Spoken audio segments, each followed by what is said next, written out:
I mean, when you have a podcast, you have to think about the hosting it somewhere, right? You can host it on a dedicated server on your website, or you can go to a third party provider. So, in today's conversation, I want to talk about why you should never host a podcast on your own website. I mean, you might think this is actually the best way to do things, but I want to show you why it's not the best way. So, here is the context I want you to really think about. When you actually think about actually holding a podcast in the first place, you want to establish a relationship with your audience. You want to actually give them a good LX, what we call listener experience, a good LX. And also, when it comes to having the LX, basically you want your podcast to be downloaded as much as possible because basically nowadays folks don't have time anymore. I mean, you don't have time. I don't have time. So if you want your podcast to be accessible, you have to be willing to give this LX to your listeners. Okay, and remember, if you want your podcast to be downloaded as fast as possible, but also as much as possible, you have to remember that podcast files can be very large. Think about it. You have 30 minutes audio, 30 minutes interview with a guest, and you want to add music, you want to have audio, you have all kinds of extra files. So you've got a lot of stuff to really think about. Okay, so the podcast files in the end can be large. So if you have a website builder, let's say your website host has actually limits on the storage that you have on a monthly basis. And so if you are thinking about having multiple files, multiple podcast files, that's kind of crazy. I'm not even talking about all the other files that your website already has. Your website probably has video, has photos, has content, all kinds of content. You have a linkage to social media and so on and so forth. So you have a lot of things to think about. Let me give you the reasons why you should never host podcasts on your own website. The first thing is that a podcast makes for a very big file. I've said this before, but I want to reiterate it. It's very large. Okay, basically, how often do you think actually you have plenty of storage on your devices, only to take a picture one day and realize that you no longer have any storage left to save it with, right? Okay, what can I delete? You can have the same problem also with hosting your podcast on your website. Your web host offers storage as the main part of your plan. Many web hosts even offer you unlimited storage and bandwidth, that's for sure. But sadly, this doesn't mean that storing a podcast on your website is a great option. Podcasts are always made up of audio or even video files, and depending on length and how your media is encoded, you can end up with a whole lot of data. I mean, a whole lot of data, okay? I mean, your web host is prepared to host lots of text files, pictures, and a small amount of audio and video clips, but they have no desire to be a large depository. Another reason why you do not want to host podcasts on your own website is that hosting a podcast on your own website can get you banned, especially when it comes to the topic that you are covering. Okay, remember that the topic actually is going to dictate what kind of capacity you have and what kind of hosting relationship you have with a host. Okay, part of podcasting is that you deliver or serve up your media files via RSS feed, right? What this means is that when someone subscribes to your podcast, as they would subscribe to your blog, they receive your podcast, your audio or video files automatically into their media consumption device of choice. And this can be anything. Now, this is just like getting your latest blog post via any RSS feeder. Okay, and so the one thing I want to say, one thing we have seen with RSS feeders, I mean, they're also called RSS readers. One thing you will realize is that those readers or feeders for that matter, they do things automatically. Okay, they just transmit the data automatically to the subscriber. So when you are hosting your media files yourself, then every time someone downloads your podcast, file data is being transferred to them from your web host. And the amount of data transferred is often referred to as bandwidth. And so podcasting has the potential to grow exponentially, especially when it comes to scaling. If you are starting to scale, things can go a little crazier. This can go great for you, but and also for your audience. But in the back end, things can be really nastier. There is a possibility that your media files could be downloaded thousands of times a day, not a week, not a month, a day. So all that data transfer, if delivered from your account alone, would make your website host very unhappy because it is taking actually bandwidth away from the other players, the other users. Okay, so unhappy in fact that they might actually just shut down your account because the cost is not really interesting. Like the cost, the value added is not there for them anymore. The ROI is just purely a negative. So they will just shut you. They will shut you down real fast.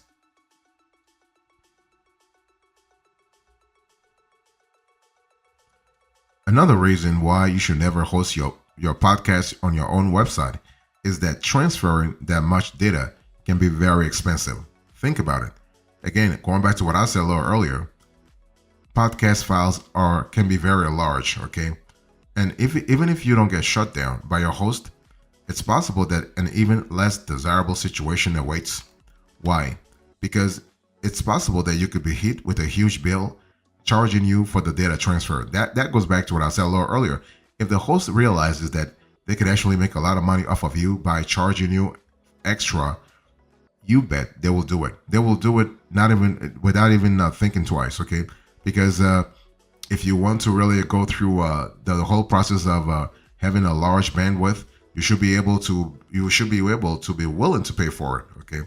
And some web hosts market with unlimited bandwidth, but the thing is that there are a lot of them that don't offer that option.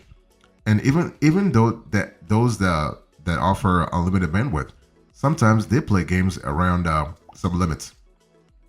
In other words, the unlimited bandwidth is not really unlimited. It's limited. It's just because they think that the limits you have to reach is so high that it's so high normally that they would say unlimited. But when they realize that you start really getting close to that limit, they'll start charging you for it. And if your web host doesn't offer unlimited bandwidth and your podcast download starts rocketing, fingers crossed, you could face some hefty charges. The thing is that you want your podcast downloads to rocket.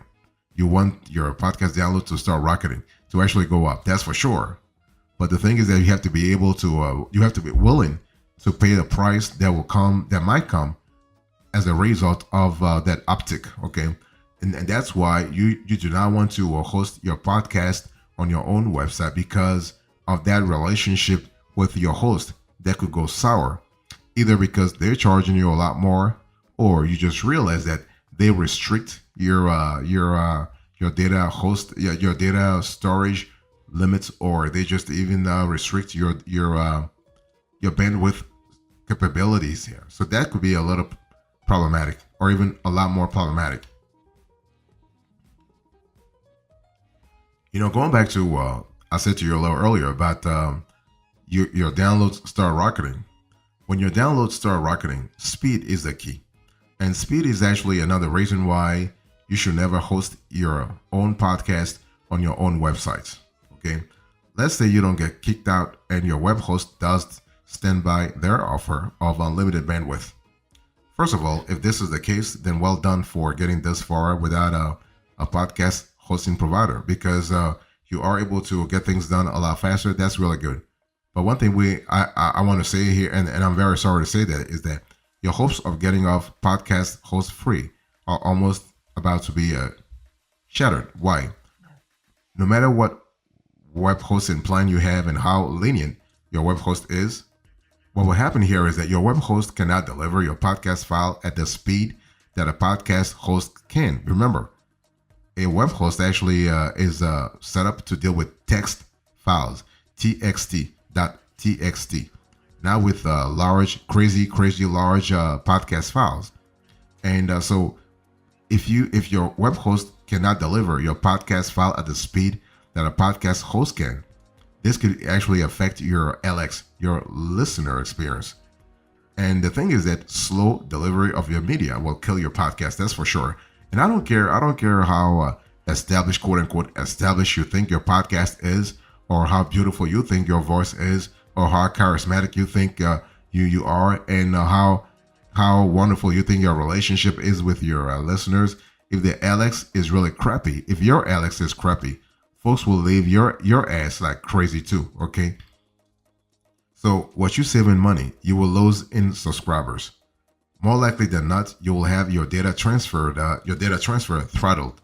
So when a server using bandwidth throttling reaches the specific limit, it will offload new requests and not respond to them. Okay, and sometimes they may be added to a queue to be processed once the bandwidth use reaches an acceptable level.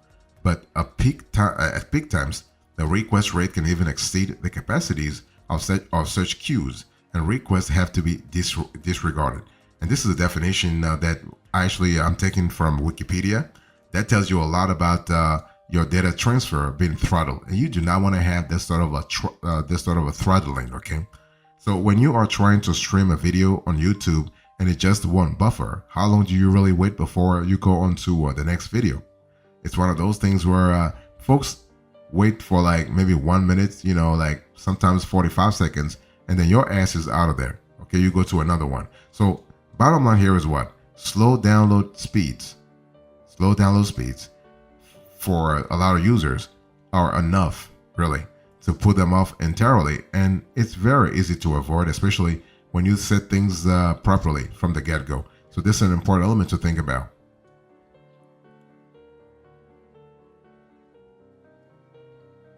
Also, think about sponsorship and accurate download statistics. The thing is, the reason why you do not want to host podcasts on your own website is actually the monetization aspect of things.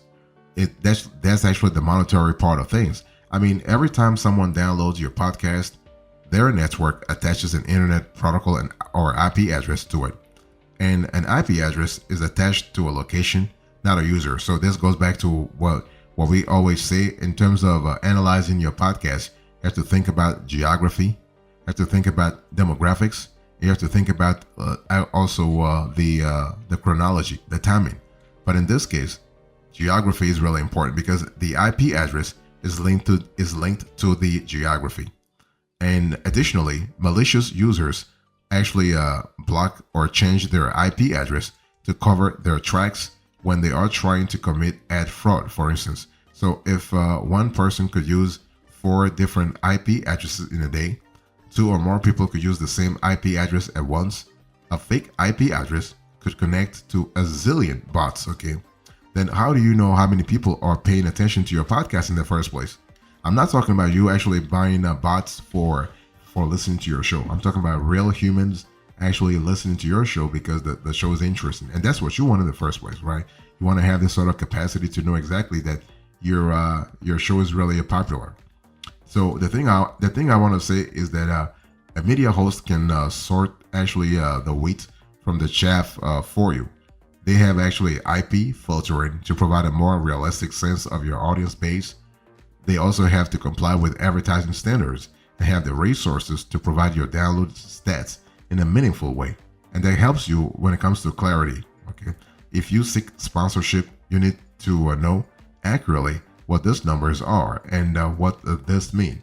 Which would you rather do? Take a screenshot of a chart of your podcast growth and add it to your media kit, or spend hours poring over the data side of your website to find numbers a potential sponsor can understand, right? Because again, this goes back to what I said about the monetization aspect of your podcast, because the podcast is a business. Actually, you as a podcaster, you are a business person, a businessman or a businesswoman. You are trying to connect with your audience. You're trying to build a community. Okay, so it's important that when you think about sponsorship and accurate download stats, really you want to really focus more. You want to seek help from a media host. That way you can save time and effort in the long run.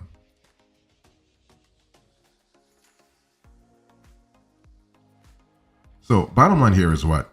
Bottom line here is that when you are thinking about, if you're a podcaster and you listen to me right now, you have to really understand that you need a podcast host, because sometimes it's just a lot better to go to a specialist to kind of help you out. That way you know that you are in good hands in the first place, okay? Because when you think about it, a podcast host actually is a media company that specializes in hosting your podcast.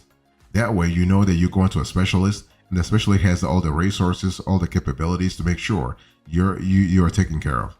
And a podcast host will provide everything you need and avoid all sorts of unexpected issues that could cost money and valuable time. Can you imagine you trying to really save a couple of bucks. So instead of paying 40 bucks a month, you're paying 20 bucks a month to a regular web host, and then you have to deal with issues, and your listeners are not very happy. They think your podcast is crappy, and the sponsors are not really they can't understand what you have.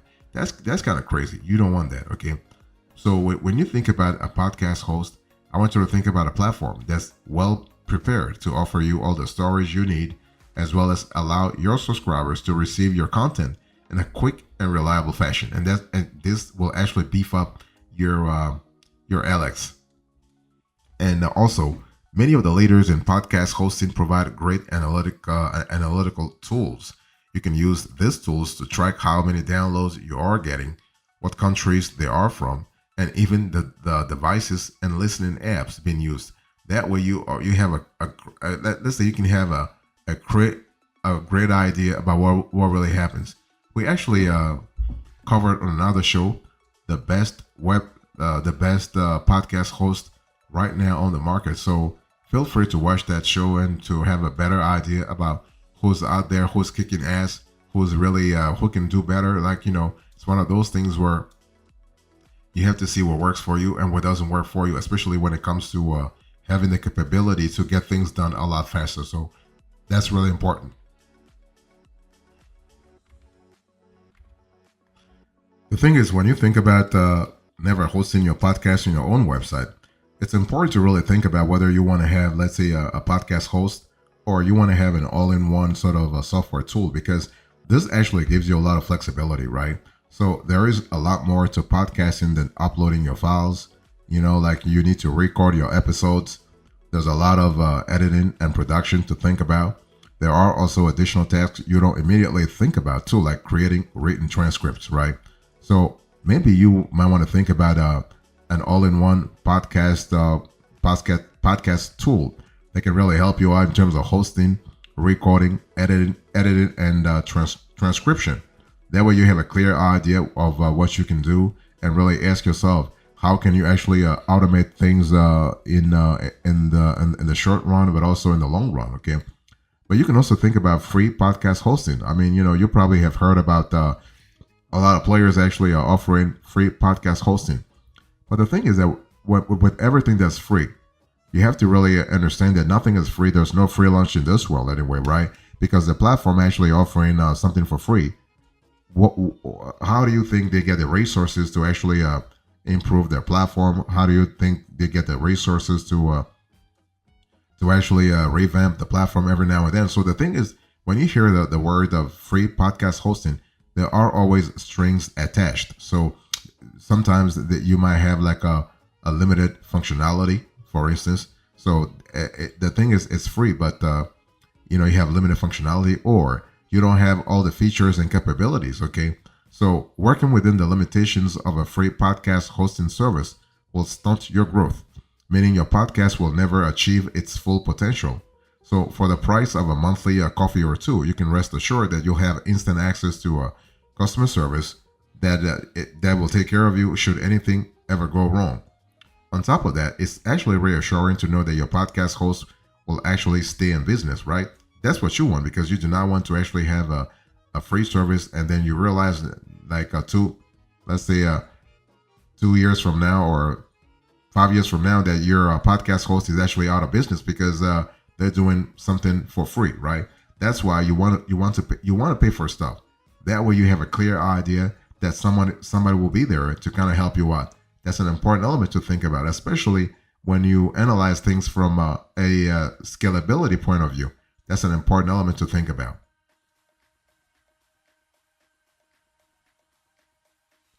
So what are the closing remarks here? In today's conversation, I explained to you why you should never host podcasts on your own website. I give you the context and the reasons. And now the closing remarks. Thank you so much. God bless you. I'll see you next time. Until then, remember, stay marvelous.